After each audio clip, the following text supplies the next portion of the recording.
This is the Biblical Unitarian Podcast.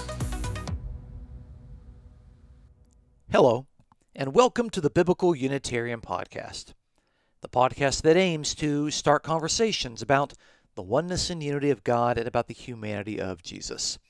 My name is Dustin Smith, and as always, I will be your host. This is episode 338, entitled Avoiding the Appeal to Authority Fallacy. We're continuing our ongoing study that is looking at logical fallacies in order to define them, understand why they are unhelpful in discussions about theology and Christology, and learning what ways in which we should look at the evidence without falling prey to these logical fallacies. This week's episode will examine the appeal to authority fallacy. This particular fallacy is committed when somebody cites an expert, an influencer, or an institution, but the person does not discuss the argument, the data, or any of the evidence. They're merely citing an authority and hoping that the influence that the authority possesses is actually enough to make the argument be convincing. But this is a clear logical fallacy. So, what are some of the common ways that the appeal to authority fallacy is committed in 2024? How can we identify when we or others commit this particular fallacy? Why is this fallacy unhelpful in dialogues about God and Jesus? Is the appeal to authority fallacy the same as talking about a scholarly consensus? And how should we debate and discuss theology without falling prey to appealing to an authority? Let's find out on this week's episode of the Biblical Unitarian Podcast. Our first point today is defining the appeal to authority fallacy.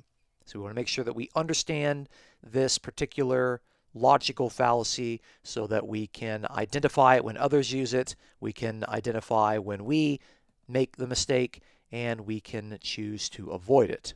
So, the appeal to authority fallacy occurs when someone argues that a claim is true simply because an authority figure, an expert on the subject, or some sort of institution says that it is true.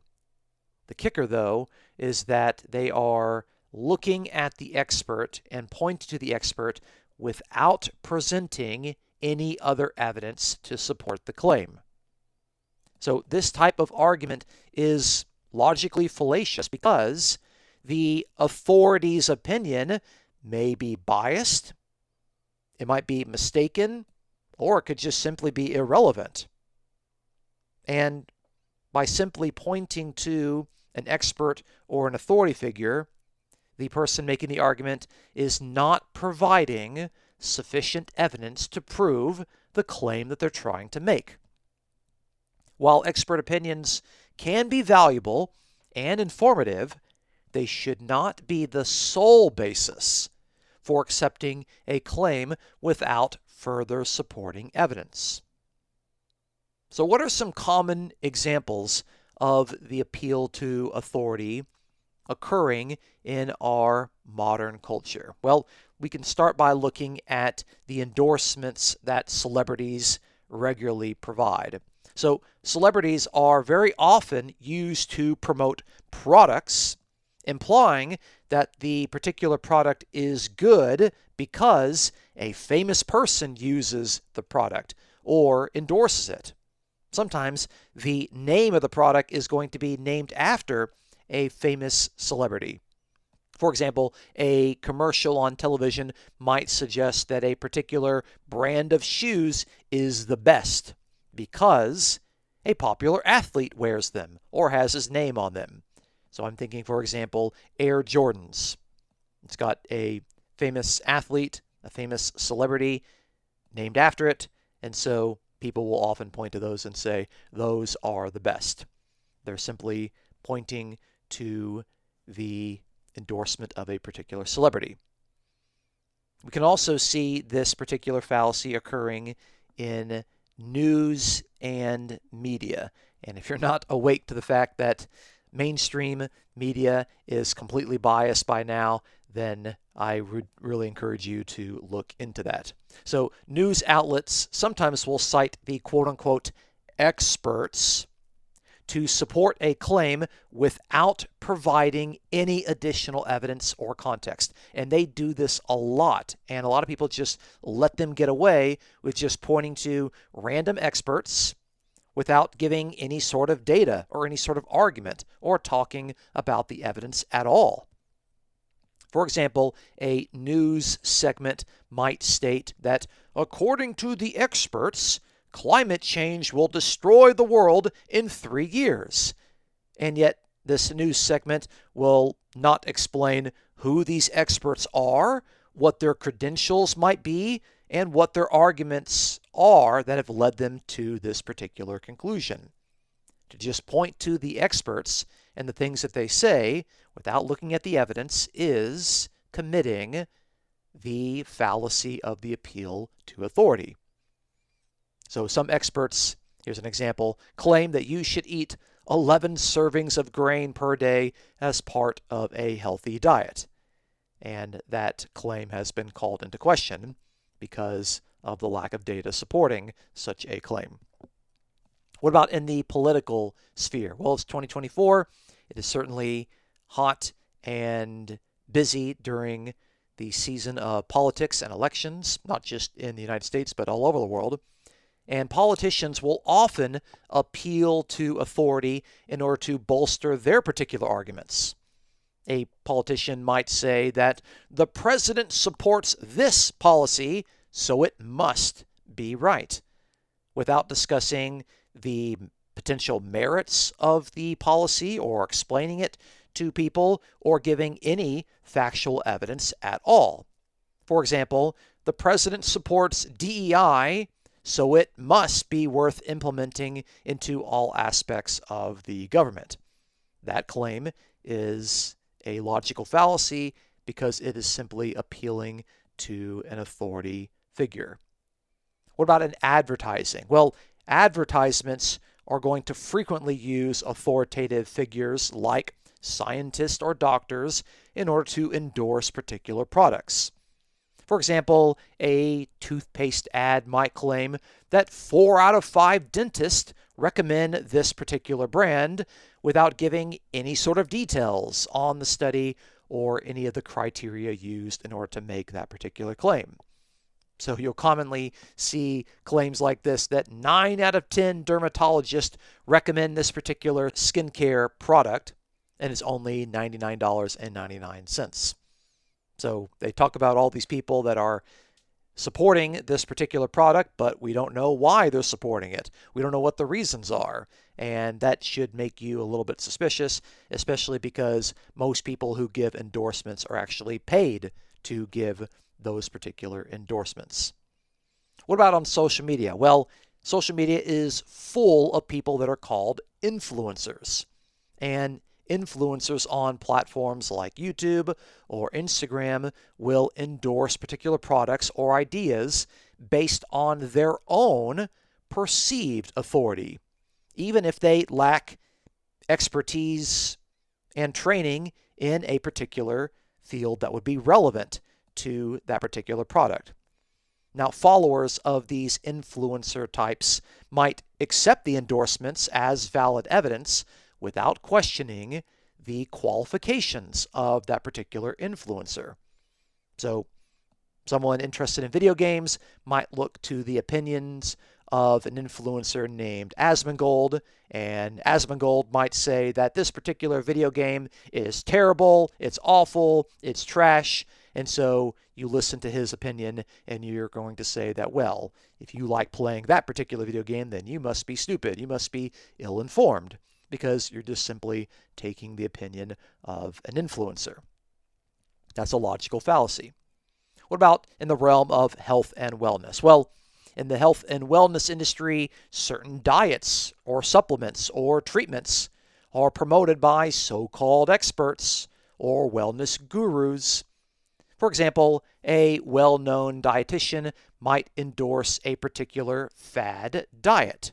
These occur really every year. There's just a new fad diet all the time, leading people to follow it without critically evaluating its effectiveness or its safety.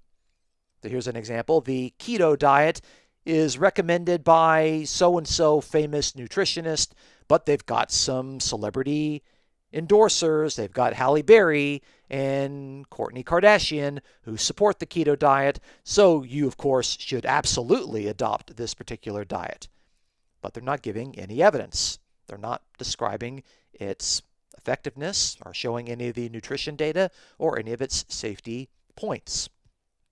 So in each of these 6 cases, the argument is based on the appeal to someone who has reputation without any sort of discussion of the data, the evidence, or any of the arguments. And that's the key thing. You cannot simply point to an authority figure or an authority institution and you sit there and say, well, this person says it, and then that be your argument. You have to actually look at the data and the evidence that that particular person is providing. So let's move to point number 2, common appeal to authority fallacies in Christological debates.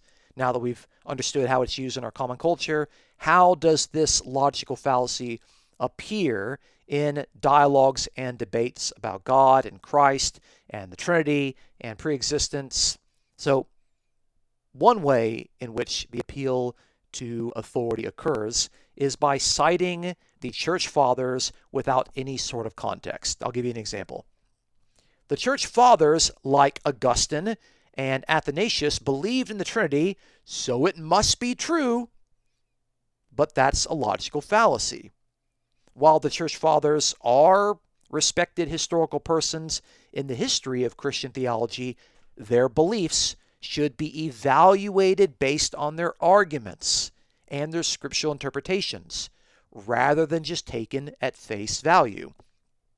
And the cultural context and the historical context of their own words also need to be considered, because when someone writes and talks, they have to be understood in their own context, and if you take them out of that context, then their meaning is changed. So you can't just simply cite what a church father believed. You have to actually look at their arguments.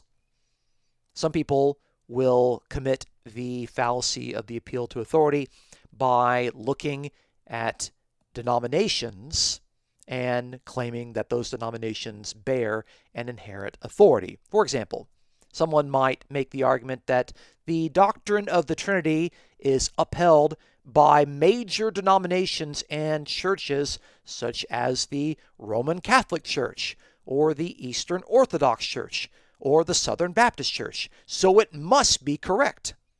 But that's an example of committing the fallacy of the appeal to authority. Major denominations have a long history and a significant amount of influence, that's true, but their doctrines must be critically examined rather than accepted solely based on their authority. I mean, these denominations differ with each other. They disagree on these points, so you can't simply look at some sort of inherent authority that they may or they may not have. You have to look at their arguments. Relying on modern theologians is, in my experience, the most commonly committed example of the appeal to authority fallacy. So here's how it works. My favorite theologian, like N.T. Wright or Michael Heiser or Michael Bird or Richard Bauckham, they believe in the deity of Christ, so you should accept that it is true. They're just simply pointing to their favorite scholar. But this is committing the fallacy of the appeal to authority. By definition, modern theologians, like historical figures, must be considered for their arguments and the evidence that they provide. You cannot accept them based on their perceived status or their reputation. It's okay to cite scholars, but you have to look at the arguments that they make. What about invoking historical councils? This one gets thrown at me all the time. People will say, well, the church councils that occurred in history, like Constantinople and Chalcedon in the years 381 and 451 respectively, established the doctrine of the Trinity. So it must be the correct doctrine of God. But that's an example of this logical fallacy. Historical councils of the church surely made contributions to Christian doctrine. Whether they're good contributions or bad contributions is open to discussion. But the decisions of those church councils must be understood in their own context, and they all have to be evaluated based on their logical merits, their scriptural arguments, and not taken on face value by any sort of perceived authority that the councils might have. What about quoting apologists? You should know apologists are not biblical scholars. They are people that have a particular position and they are defending it and explaining it. They are already convinced of a particular opinion and they are defending it. That's what the word apologist means. It's someone who defends their own faith. For example, someone might say that James White, who is an apologist with over 100,000 subscribers on YouTube, believes in the doctrine of the Trinity, so it must be true. I mean, look at how famous he is. All these people follow him. There's no way that he could be wrong. But again, this is appealing to authority. Apologists certainly are going to have a popular following, but their positions need to be examined for their reasoning and their scriptural basis. You can't accept an apologist based on their perceived reputation. So those are lots of examples of the fallacy of the appeal to authority occurring in debates and dialogues about God and Christ. And if you are using these arguments, you have to abandon them. Now, some people will confuse the appeal to authority with describing the scholarly consensus. And I want to make sure that we discuss this because these are actually two separate things. One of them is something we should avoid, and the other one is something that we should at least value in some capacity. So this is our third point for this week's episode, differentiating the appeal to authority from the scholarly consensus. So taking seriously a scholarly consensus and committing the appeal to authority fallacy differ in how the consensus is used in forming an argument. So if you're simply just going to say that, well, the scholarly consensus is this particular point without actually looking at the arguments that they have made and the evidence that they're using and the merits of that particular argument, it is possible to commit the appeal to authority fallacy. So here are some of the key distinctions that we need to keep in mind. So first one is that there's evidence-based approaches. So the scholarly consensus is often based on extensive research, it's peer-reviewed, and the accumulation of evidence over a long period of time. Taking it seriously means considering the robust evidence and the methodologies that scholars have used in order to reach their conclusions. Now, in line with this evidence-based approach, these scholars are engaging critically with other scholarly consensuses by understanding the underlying studies, the data, and the arguments that are actually used. So if we're going to look into the scholarly consensus, we need to analyze how the scholars have interpreted the evidence, and we need to assess the validity of their conclusions. That's the first point. The second point is looking at the contextual understanding. We need to recognize that a scholarly consensus reflects a comprehensive view developed through rigorous debate and consideration of not just one perspective, but multiple perspectives. We also need to understand the context in which the consensus was developed, including the historical, cultural, and theoretical frameworks that have actually influenced it. And there's a lot of modern biblical scholarship that is moving away from false understandings of history and prejudices that people have held, and they're moving in the right direction, and that's important to understand. The other point, the third point to keep in mind when it comes to the scholarly consensus, is that scholars are open to revision. Scientific and scholarly consensus is not infallible. I do want to make that point. The scholarly consensus is not infallible because it can change with any new evidence or better methodologies that are developed. If you're a scholar, you're supposed to go in the direction that the evidence is going to point. So if someone brings more evidence in there, then you have to reassess your position to take into account that new evidence in order to go in the direction that that evidence is pointing. Being open to new information and ongoing research is crucial in order to make good, rational, logical decisions. Scholars also have a level of skepticism in which they can maintain a healthy ability to be skeptical and a willingness to reevaluate the consensus in light of new evidence or any compelling counterarguments. They're willing to listen to other arguments, and if better arguments are brought forth, then they're willing to revise their scholarly consensus. So, scholarly consensus is good, and they focus on the arguments and the evidence and their own methodologies. They know they're not infallible, and they're willing to change if new evidence is brought to their attention. The appeal to authority, however, is often a blind acceptance of whatever a particular person says. The fallacy occurs when someone accepts a claim as true simply because an authority or group of authorities states it, without examining any evidence at all or any of the reasons behind it. This is very different than what scholars do. And by relying solely on the status of a particular authority figure rather than critically engaging with the evidence, this could actually lead to committing the fallacy of appealing to authority. Now, citing an authority in a field outside of their area of expertise or relying on authorities who do not have a consensus can actually lead to committing the appeal to authority fallacy.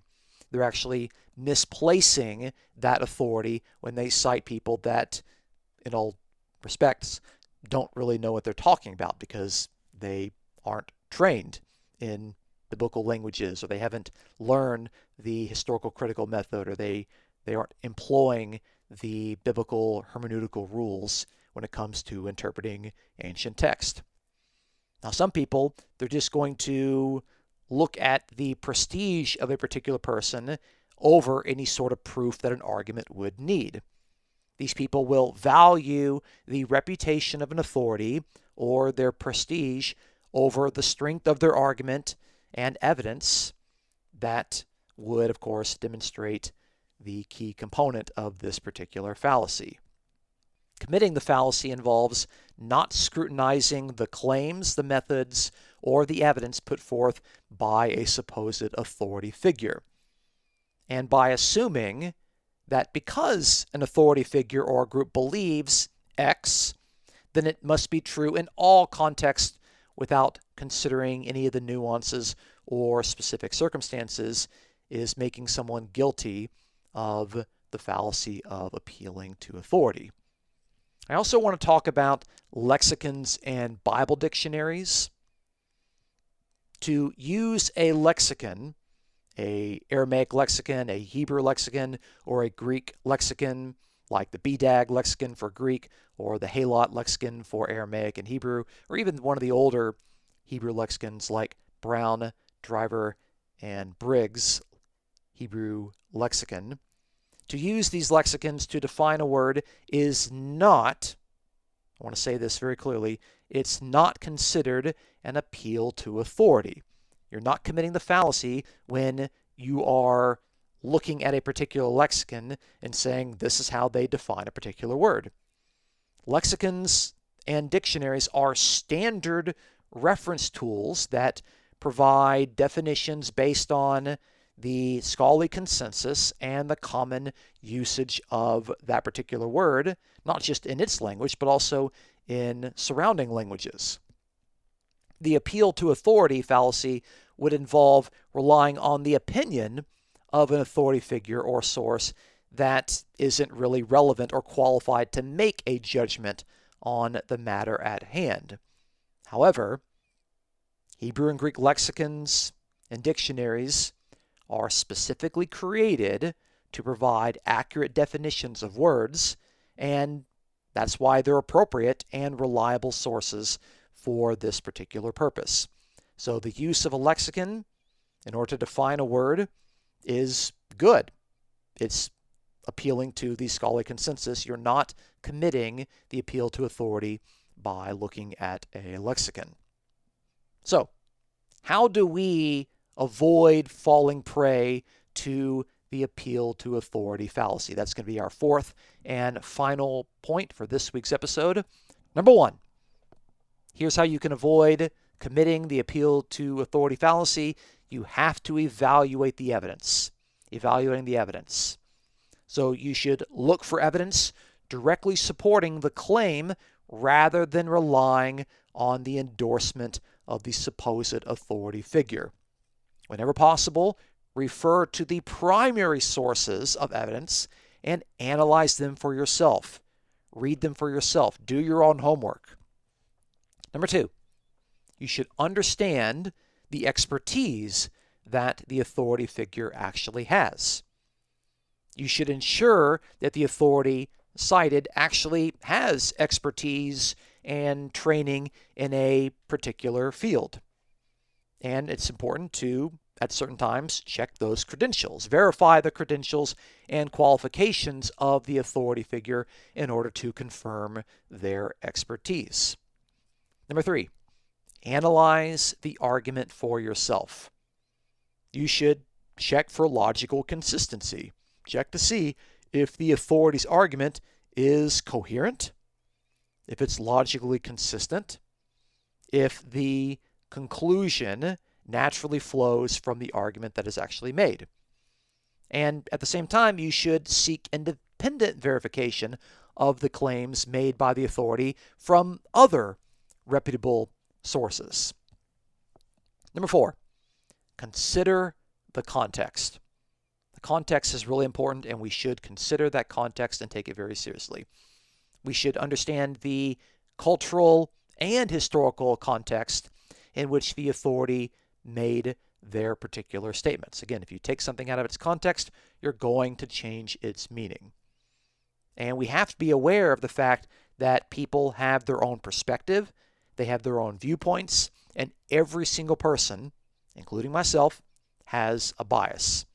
We should be aware of any potential biases or perspectives that may influence the authority's views. Now, this is difficult to do because sometimes we aren't able to determine those things, and I don't know about you, but I'm not a mind reader. I can't figure out what someone is thinking unless they actually tell me what their bias is. Number five, seek multiple perspectives. Consult multiple authorities and sources to get a well-rounded understanding on the particular issue, topic, or interpretive verse at hand. And it's also good to look for authorities who hold contrasting views and to compare their arguments. If you think a verse means X and someone says, well, a verse means Y, look at their arguments and compare them to the arguments that are persuading you. It's okay to listen to other people because they might actually have the better argument, and we should listen to them so that we can acquire a better conclusion for the topic at hand. Number six, we need to exercise critical thinking. Question the assumptions underlying the claims that the authority figure is making. Focus on the reasoning and the evidence presented rather than looking at their reputation. The evidence is what matters, not the influence that the person possesses. Number 7, focus on transparency. When you are citing a particular authority, clearly explain why you think that their argument or the evidence that they present is compelling. You can't just cite somebody. Tell us why you are citing them. If you're putting them as a footnote in your paper, say they make this particular argument and then quote them verbatim or summarize their argument. Just citing somebody doesn't mean anything. We could all cite experts, but we're never going to agree on anything because the experts don't always agree on things. That much is clear. Now, it's good to use authorities to support your argument, but you don't want the appealing to these authorities to be your only argument. It can't be the sole basis of your argument. That's why this fallacy exists. So, if you follow these 7 practical steps, you too can avoid committing the appeal to authority fallacy, and you can strengthen your arguments through critical analysis and the use of robust evidence, and you'll become a better debater and someone that is able to have better conversations with people because you will be speaking in a way that is logically coherent. Thank you so much for listening to this week's episode. Join us next week as we examine another common logical fallacy, the no true Scotsman fallacy. Please look forward to our next episode. If you enjoy our podcast, please consider supporting us as we aim to promote the sound truths about the oneness and unity of God and about the humanity of Jesus. You can support us absolutely for free by subscribing on YouTube or iTunes, by giving us an honest review online, and by sharing your favorite episodes with your friends. If you'd like to offer a financial donation, please check out the episode's description for a PayPal link. The Biblical Unitarian Podcast is produced and edited by Dustin Williams. I am Dustin Smith, your host. Until next time, please take care.